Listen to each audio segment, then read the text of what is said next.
about a few key elements. I want to help you guys focus in on where you're at. When you look at programming, there's a couple of different types of programming. I know I've got a couple of therapists and psychologists on this, and so I'm sure I may get corrected, and that's totally okay. I'm good with that. I am not a licensed psychologist or therapist. I share opinions and certain things that I have researched and thoughts that I've had, and try and share information in the most correct way possible. But I always challenge you to go out and do the study for yourself, learn for yourselves, grow for yourselves, right? I'm here to, if nothing else, just to kind of spark that ember that's going to help take you to the next level. Now, I get asked a lot of times, though, because of the nature of what I do, hey, I'm dealing with this, or this is the programming that I've had, or this is the way I've always thought, right? I just don't know if I'm going to be able to do it because of, well, this has always happened. I had this happen in the past. And we start to associate all of those elements with what we're trying to work on right now. We do it with relationships. We do it with business. We do it with just about everything else. The next diet that we've got, well, I wasn't able to maintain the last diet, right? I don't know why I'm going to set New Year's resolutions this year, because the last 20 years, I haven't been able to keep them. We're hesitant to build up relationships with people that we trust, a relationship with a loved one, because we were burned somehow in the past, right? And all of those things play in. Now, I would challenge us, though, a lot of us haven't been actively programmed in many things. We were simply programmed just by nature of association, our environment, those around us, right? So you go through the initial part of your life for the first few years, almost in a state of the way that you learn, and almost learning through osmosis, and you're hearing things, experiencing things, and seeing things going on. And you become who you become, oftentimes in those first few years, almost as if you're walking through life in a hypnotic state, right? Your subconscious is being programmed at such a high level that everything is just kind of being written in there, and that's who we end up becoming, right? Our parents, those around us, church, school, everything else, right? And I know there are many more details. So yeah, Edwin, we're looking at program as paradigm, like the way that we view the world. And Andrew Little, faulty programming by default, following along behind us all the way from childhood. That's a tongue twister. But yeah, a lot of times it starts there, but it's not like people, most of the time, our parents weren't actively saying, don't do this because you'll fail. They were trying to, as we've discussed in the past, they're trying to help us because out of love, they're scared of us failing. They're scared of the pain that they've somehow experienced. And so that gets passed on, right?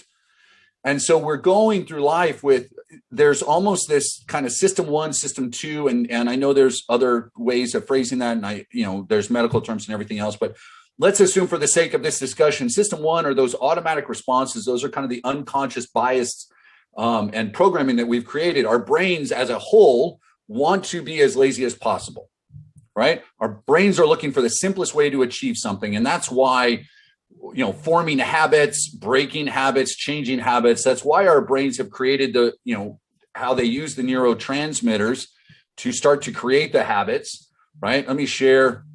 These are things, if you want to go back onto some of the past videos, there's a lot of training in there that you can grab as far as habits and neurons and all that kind of stuff. So I want to share just a couple of these things. I'm not doing a deep dive into habits. We just want to look at some of them. So a habit is a settled tendency or usual manner of behavior. It's an acquired mode of behavior. It's become nearly or completely involuntary. It's just something that happens because it's occurred so many times over and over and over again, right? So you have these the nerve endings. This is kind of the neurotransmitters. This is the chemical messengers going back and forth from one nerve cell to the other. These are how our brains communicate within it, how our decisions are made, right? And as we're going through this process, the brain uses the nerve cells called neurons. They become chatty. They talk to each other using the messengers. And as we learn something new, they send and receive information. Now, it takes less and less effort to do that because the neurons kind of become wired together, but they become insulated, right? This myelin sheath around the kind of tubing here in the middle. Everybody see that? Everybody kind of following along? I know I'm going quick through this. It's available there on YouTube where I went through more of this, but what that is, it's this protein and fatty substance that insulates things.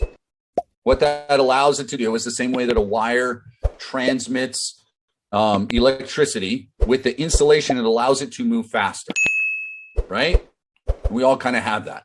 Now, when we think about all of this, a lot of times we go, well, it takes 21 days to form a habit. How many of you guys have heard that? 21 days to form a habit, right?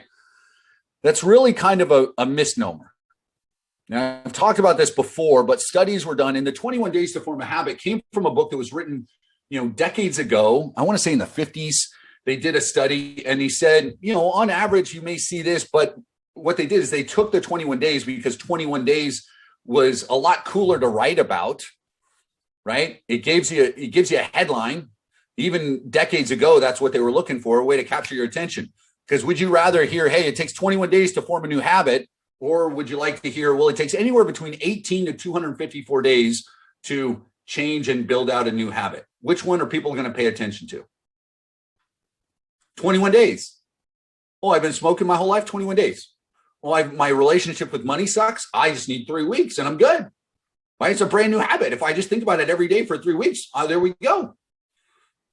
Or 254 days, maybe a little bit longer, depending on you, your willpower, how deeply ingrained that habit is. Could you imagine if 21 days was what it required every single time someone was addicted? We say, hey, we're going to put you away for 21 days. We're going to give you this kind of indoctrination. We're going to give you these affirmations, these things to stay. This is what we're going to do. 21 days, you're good to go, brother. You walk out, done. Michael, some others that we have on here are therapists, psychologists, coaches, everything else. Could you imagine if every person that you worked with only required 21 days of treatment and everything was solved? Can we look at how faulty that logic is? Right? Now, waking up at making my bed, 21 days, that's a habit I can pick up. Right? I used to not make it at all. Now I'd say 95% of the time I do. Right? And I don't even think about it. Oh man, I go in and that's one of the first things I do. Boom, done. Your relationship with money, if you're scared to spend something, scared to invest in yourself, there's a very good chance 21 days isn't going to be enough to change it. There's and part of this is because something's happened in your past that things fell apart. Something happened to your parents where things fell apart and it didn't work out well. So, oh my gosh, I don't want to do it because that might happen again. And I'm scared. Starting to date again after a long relationship, reuniting with friends and family members after time apart. I don't know if I want to do that. I remember, my mom, didn't talk with her brother for 15 years. And so if we're going to do this, and we start relating these things that really have nothing to do with us in our lives, but they're experiences that we've gained and have kind of been built up within our head. And so we're unwilling to look at things, right? Patricia, I've had clients for more than 10 years who still don't drink enough water. And water, the simplest, you can't drink water. Now, Patricia, not to be, look, let's look at stereotypes, really. How many of those clients are women? I don't know. Obviously there's some men that don't as well, but that's one of those things, and men have other issues. Don't get me wrong. We could have, many, many conversations about our problems because I've got a lot of them. That's not what I'm saying. But there's all of these things that we've ingrained. So anyway, you've got system one, you've got your automatic, your unconscious. This is the brain has done it, and you start doing something and the brain says, whoa, wait a minute. This is something we experienced before. We've already solved this problem. We've already got your solution. Here it is. And you just accept it. And then on the other hand, if we're really looking to kind of reprogram, we need to start working on kind of that system two, which is the conscious mind. And oftentimes it's not as much reprogram because you didn't actively go in there and program yourself to not achieve, to be mediocre, to get scared at every opportunity, to do this, to do that. What you need to do is program it for the first time. And the way this starts to change, there's two manners. There's this immediate something crazy happens, which starts that process. And we've talked about that, an accident, a death in the family, an amazing positive life event, or something that triggers it, or it's a conscious decision and a commitment to a constant and consistent flow of new information that's going to allow me to change that. But it requires a level of awareness that you have to be willing to put in, or you're never going to get there, right?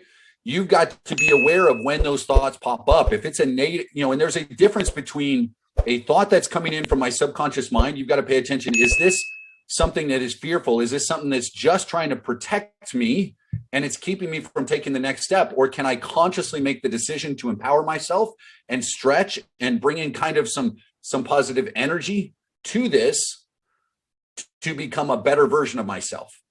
Because most of the time your brain is going to default to let's be careful survival mode, right? Michael, another problem is that when a stimulus for a habit is activated, it goes through the limbic system for action before you consciously realize. Yeah, so there's a whole bunch of processes, right? And I've done that on habits, and maybe we'll get more into it this week if you guys are resonating a little bit with this and saying, yeah, we do need to reprogram some. Danger stimulus. Yeah, you run from danger.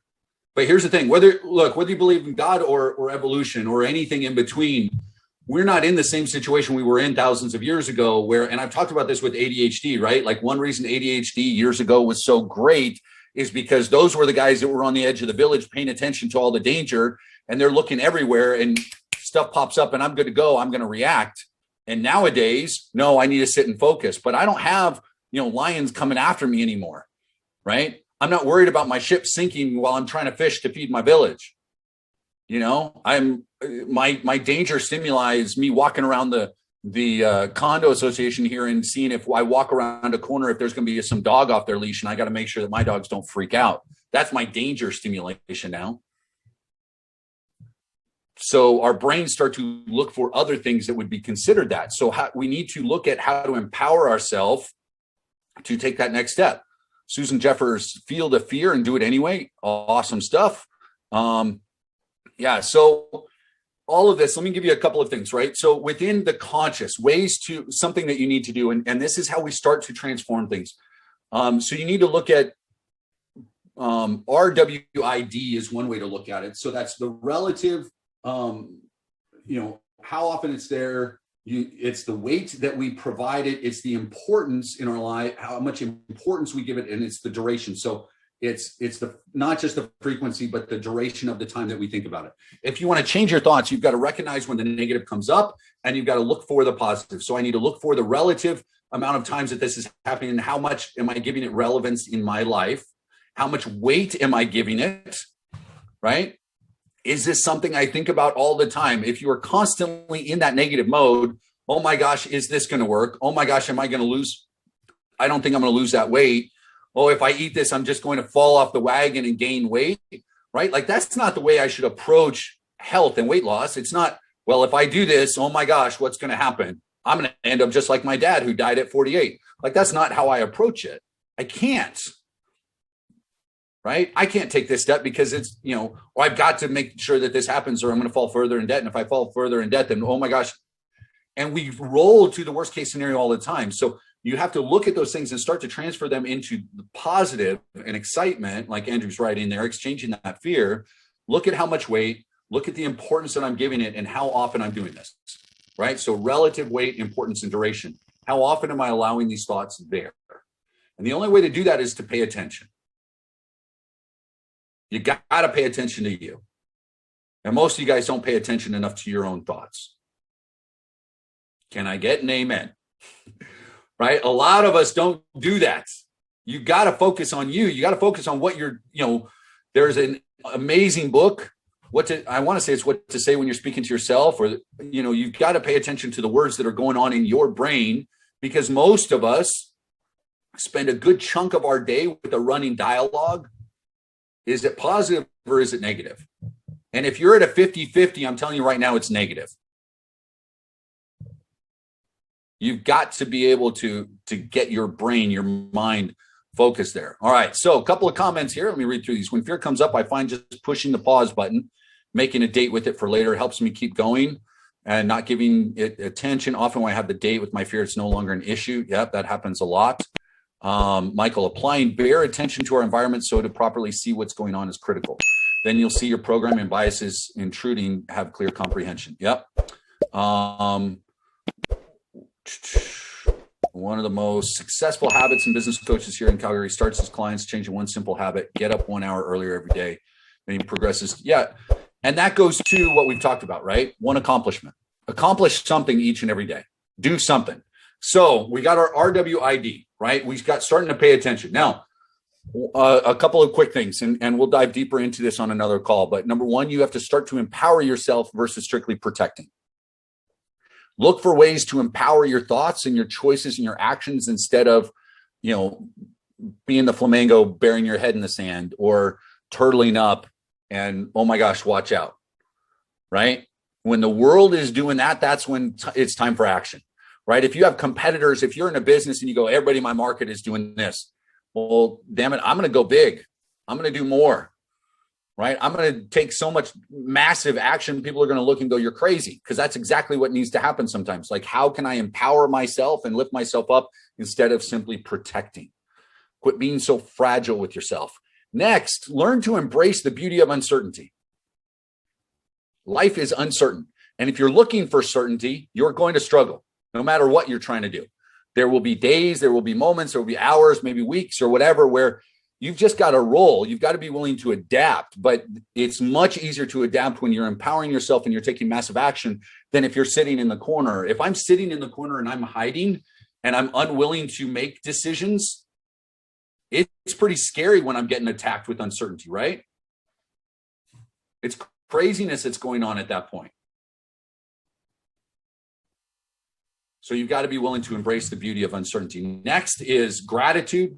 That's something we all need to pay more attention to. Focus on your accomplishments. Next goes to exactly what I think it was Michael said a minute ago. Watch your environment. Pay attention to what and who are around you at any given time. Is this becoming an empowering environment, or is it negative? Right? We've talked about that, the power of those around you. Your net worth is a reflection of your network. But that goes so much deeper than simply money.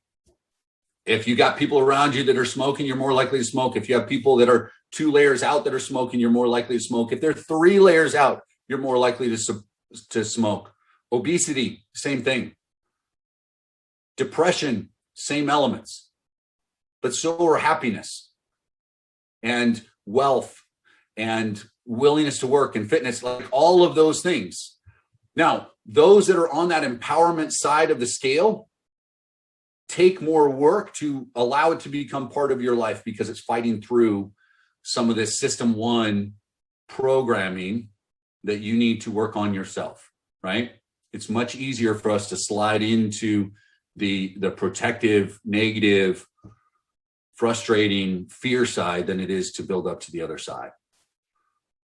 So as you're watching your environment, make sure daily that you're visualizing affirmations, dreams, a vision board. I was showing someone earlier today, and here's something. So I'm going to kind of wrap up with this, and I think later this week we're going to talk a little bit more about some of this stuff, if that's okay with everybody. Yes, no? Everybody want to move on? Or are we good? Okay, we'll talk a little bit more about it this week. Here's kind of a last thought, and this is one for me, and one that I want a lot of you guys to hear. When you're talking about your goals, when you're talking about your dreams, what you are doing with and for yourself right now, with this business, with other business, with your health, with any of these elements. When you talk about your dreams and you write them down, be honest, and I don't need a raise of hands. How many of you at some point, when you're talking about your dreams, slip in a little, well, I'm not looking for, I don't need, this isn't really important. Money isn't, that's not. When you're talking about what you want, how often do you incorporate something of what you don't want? And we bring in that negative side of it. Now, I realized just recently that I've been guilty of this as well, as much as I talk about the positive side and what I will do, what I am doing, and how much I'm growing, and where I plan on taking this, and some of the things that I've got planned for this year and beyond. Like it freaks me out, and I love it. It is uncertain in so many different ways. And Andrew 2015 would have, curled up in a ball and hidden away in a corner and been like, what the hell are you thinking, young man? And I'm loving it. But recently I was talking with someone and I said, well, I don't need this car or that. This is what I'm looking for. And why the hell do I keep saying that? Why do I keep doing it? Stop. And it's not just about the money, guys. It's much more the impact over the income. But I was including phrases like, well, I'm not looking to impact the world. I'm not looking to change, tens of thousands. If I could just change one. And yeah, I want to change one, but damn it, I do want to impact more. And I want that to be into the tens of thousands. And I want to have that car that I've always thought about. And, it's not a Lamborghini, but it's a big old H1 Hummer that's all blacked out. And yes, I totally understand that it's not great for the environment. I don't plan on driving it much. That's one of those things, And so I put the picture up on my desktop because visualization needs to be part of what I do. And I've got some other great stuff that I visualize that is much less materialistic, but I challenge you guys. Next time you talk about your goals, next time you talk about your dreams, pay attention. Do you include any of those little, I don't really need elements? And anything that you do in your life, I'm not really looking to be ripped and participate in a bodybuilding contest. I'm not looking to do blah, blah. Quit it. Stop it. Right? We were talking about last week. Stop it. Just stop. Don't do that. Empower yourself. Live your dreams. Push yourself to new heights. Right? Understand where your conscious is at and understand where your subconscious is at. And pay attention to those surroundings around you. Start to reprogram because, ladies and gentlemen, boys and girls, everything is in your hands to make that happen. So just do it. Find a way, rise up from the ashes, fly like the phoenixes that you are. Tomorrow we will dive a little bit deeper into some elements of this that I guarantee some of you guys haven't thought of, and we'll get things rolling. On that note,